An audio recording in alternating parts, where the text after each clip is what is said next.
Dia a dia com o Evangelho, a Palavra de Deus entrando em seu coração. Salve Maria! Que a paz de Jesus, o amor de Maria e a força do Espírito Santo esteja em seu coração. Feliz Páscoa! Hoje celebramos esse grandioso dia 31 de março, domingo de Páscoa. E vamos refletir hoje juntos a passagem de João, capítulo 20, versículo do 1 ao 9. No primeiro dia da semana, Maria Madalena foi bem cedo ao túmulo de Jesus, quando ainda estava escuro, e logo viu que a pedra tinha sido retirada do túmulo. Então, saiu correndo e foi encontrar Simão Pedro e o outro discípulo, aquele a quem Jesus amava. E lhes disse: tiraram do túmulo o Senhor, e não sabemos onde colocaram. Então Pedro e o outro discípulo saíram e foram ao túmulo. Os dois corriam juntos, mas o outro discípulo passou adiante, correu mais depressa do que Pedro e chegou primeiro ao túmulo. Inclinando-se, viu os lençóis deixados no chão, mas não entrou. Então Pedro, que vinha correndo atrás, também chegou e entrou no túmulo. Viu os lençóis deixados no chão e o sudário que tinha sido colocado sobre a cabeça de Jesus. Mas o sudário não estava junto com os lençóis, estava enrolado em lugar à parte. Então, o outro discípulo, que tinha chegado primeiro ao túmulo, entrou também. Ele viu e acreditou. De fato, ainda não tinham compreendido que ele devia ressuscitar dos mortos de acordo com a Escritura. O primeiro dia da semana nos remete ao Gênesis, que descreve a criação. A partir da ressurreição de Jesus, nasce uma nova criação, uma nova humanidade.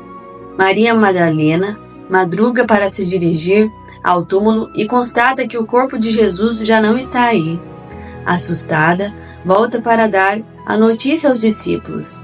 Pedro e o outro discípulo correm ao sepulcro e constam o que Maria anunciou. Os dois veem as mesmas coisas, mas têm percepções diferentes. Pela posição das faixas e do pano, concluem que Jesus não é mais prisioneiro das mortalhas, e seu corpo não fora roubado. O túmulo foi apenas o lugar do descanso do corpo de Jesus. Nesse primeiro dia da semana, aconteceu algo extraordinário que somente quem tem fé e muito amor consegue descobrir e crer. O discípulo amado nos dá o testemunho de que é possível crer e apostar na superação dos sinais de morte, para que a vida resplandeça em toda a sua beleza e plenitude. É possível desatar as amarras que não nos deixam florescer a vida. A ressurreição de Jesus nos dá a certeza de que é possível promover a vida colaborando para que a nova humanidade aconteça. Deus é amigo da vida, por isso, ressuscita seu Filho Jesus, libertando-os das trevas da morte. Senhor, bem de madrugada, Maria Madalena, Pedro e outro discípulo constatam que já não estás no túmulo onde foste sepultado. De fato, tinhas ressuscitado dos mortos. Cumpre-se a tua palavra. Amém. Aleluia, Jesus ressuscitou. Jesus já não está mais no túmulo. Jesus está vivo no meio de nós. Para nos mostrar, meus irmãos, que as trevas da nossa vida, elas não são perpétuas, que elas têm fim. Por isso que Jesus ressuscitou, para nos mostrar que tudo aquilo que a gente está vivendo, qualquer treva, situação, principalmente nos dias de hoje, a depressão, é possível resplandecer a glória de Deus, porque Ele venceu a morte. Ele passou pelas trevas, Ele nos mostrou que Ele passou pelas trevas, pela escuridão, e Ele também nos mostrou que Ele venceu. E se Jesus é vitorioso, se Jesus venceu, nós também somos vencedores, porque somos filhos de Deus Pai, que nos criou. Então, o que me vinha muito forte no meu coração sobre essa partilha de hoje, é que para você profetizar sobre a sua vida, curas, bênçãos, milagres, Ao invés de murmurar e falar das trevas que têm acontecido na sua vida, o que são as trevas, meus irmãos? A doença, a solidão, o desemprego, a falta de fé, a desconfiança em Deus, tantas coisas que são trevas no dia de hoje, que são os túmulos da nossa vida. E o Senhor nos convida a confiar, a profetizar. Eu estou curada, eu vou ser curada. Em nome de Jesus, eu estou curada. Vai profetizando isso para a sua vida. A sua doença, vai falando, eu estou curada em nome de Jesus. Para a sua solidão, eu não me sinto só porque Jesus está comigo. Eu não me sinto só porque Jesus é o caminho, a verdade e a vida. Vai profetizando essas palavras, meus irmãos, ao invés de reclamar, ao invés de murmurar, porque a reclamação, a murmuração, ela é a oração do encardido, do diabo. Então, cada vez que a gente reclama, que a gente murmura, que a gente fala as coisas negativas, a gente está fazendo um louvor ao inimigo. E quando a gente agradece, porque nós reconhecemos, quando a gente agradece, nós reconhecemos que Jesus é o Senhor da nossa vida. Então, as coisas começam a melhorar. Jesus começa a agir sobrenaturalmente. Por quê? Porque a gente está louvando e agradecendo e entendendo que quem faz as obras na nossa vida é Deus. E se Deus faz as obras na nossa vida, quem é o encardido para agir? Então nós temos que tomar posse de quem é nosso Pai e confiar nele plenamente. Não ficar duvidando. Às vezes a gente tem uma doença e duvida da cura. Não, confia. Se você não for curado, tudo bem. Foi a vontade de Deus. Se você foi curado, glória a Deus, testemunhe. Mas nunca profetize sobre a sua vida palavras de morte, palavras de escuridão.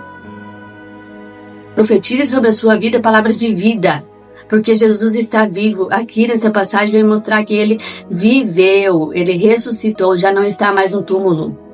Mostrando isso muito mais para o discípulo que ele mais amava, que era Pedro.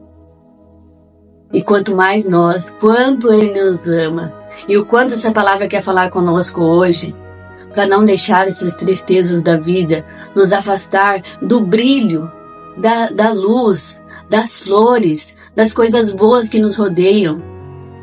São tantas coisas boas, meus irmãos, que se nós olhássemos mais para as coisas boas, a gente pararia de reclamar.